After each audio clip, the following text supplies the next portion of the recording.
Hello, welcome to today's episode. So, today I'm going to be talking about what kills love. Number one, lack of communication. If you don't communicate frequently, if you don't communicate all the time, it's obviously going to affect what you guys have going on. So you need to be in constant talking stage with your partner. It's not only when you're trying to woo them or when you guys are courting, that's when you guys do this talking stage. Even when you're married, the talking stage should never die. It's very important. If you don't have constant communication with your spouse, how do you want to, share information, gist, which is very, very important. So if you don't spend time gisting, talking, having good communications with your spouse, it's going to kill your love. So the first thing that you have to put in check is communicate often. Okay. Number two, having an affair. Of course, I'm sure you know that already. Having an affair would kill your marriage. So you have to just stop it. There's no how you can manage it. Trust me, it will show. It will definitely affect. It will. Some people think that they are very, very smart and they have it all going on for them, but it will surely affect your relationship. Your spouse might not be saying it, but the distance will surely be there. So if you don't want your love, if you want to keep your love alive in your marriage or in your relationship, stay away from affair. Focus on your spouse. You choose them, focus on them.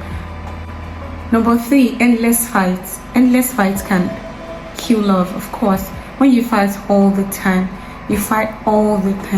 as you grow, we are two different people. Two different people came together. That is understandable. So you guys are just finding out.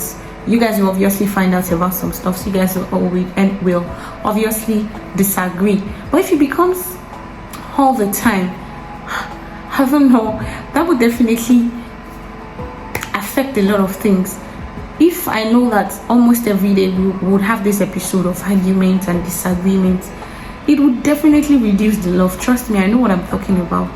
You guys have to find a way to work things out. Learn what your spouse loves. Like I usually say, learn their love languages so that you know what they want, you know what they don't want, so that you'll be able to avoid. There's this native Yoruba usually say, no more rhetoric. Know your spouse for this. No, if you do that, it will kind of like reduce the way you guys will have this counter all the time, because this will kill love. Trust me, it will. Number four, addiction.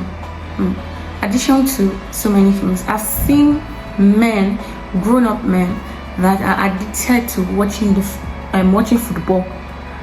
Look, I'm not against you having time to unwind, but some people are so addicted. I mean, they cancel plans that they've made for a long time.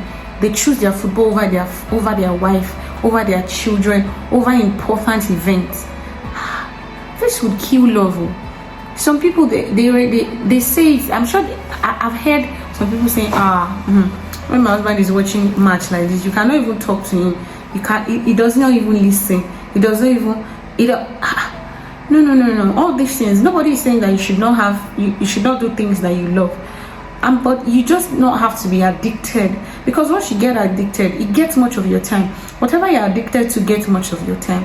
So try and get rid of addictions. Some are addicted to going out, sit out. You are married and you just leave your wife, your family at home, and you go out every day to have fun, to drink with friends. These are things that would kill love if you don't get rid of it. It's very, very important. It will affect it. It will kill it automatically if you don't get rid. So any form of addictions, there are a lot of addictions. You know what you're addicted to. You need to work on it. You need to take it away. Number five, third parties. Yes, third parties will ruin your marriage. I'm so sorry, but once you're married, your wife or your husband becomes your bestie, becomes your closest. Stop allowing people to decide the fate of your marriage. Stop allowing people to give you advices. Figure it out. I'm not saying that you should not have people that can put you through, or you should not have somebody that you can talk to once in a while. When you feel like, okay, things are getting out of hand and this is a huge big deal, then you can discuss it with the person. But don't let somebody just be coming in and out of your marriage anyhow. Your mother, your father, and they're dictating, they're telling you how to treat your wife, they're telling you how to treat your husband. This is the response you should give him. No. This will definitely kill love. It will, trust me. So you need to get rid of that. Number 6, unforgiveness. Yes. In as much as you agreed to marry somebody, it means that you have agreed to spend the rest of your life with that person. It means that you marry the person with their baggages, with everything that comes with it. I'm not saying that you should glorify some people, because some people glorify in their weakness, but you need to learn to forgive even before it happens. Forgiving somebody doesn't mean that you guys don't have to talk about it. It doesn't mean that you're not angry about it, but it means that you're willing to let go. You're not harboring hatred.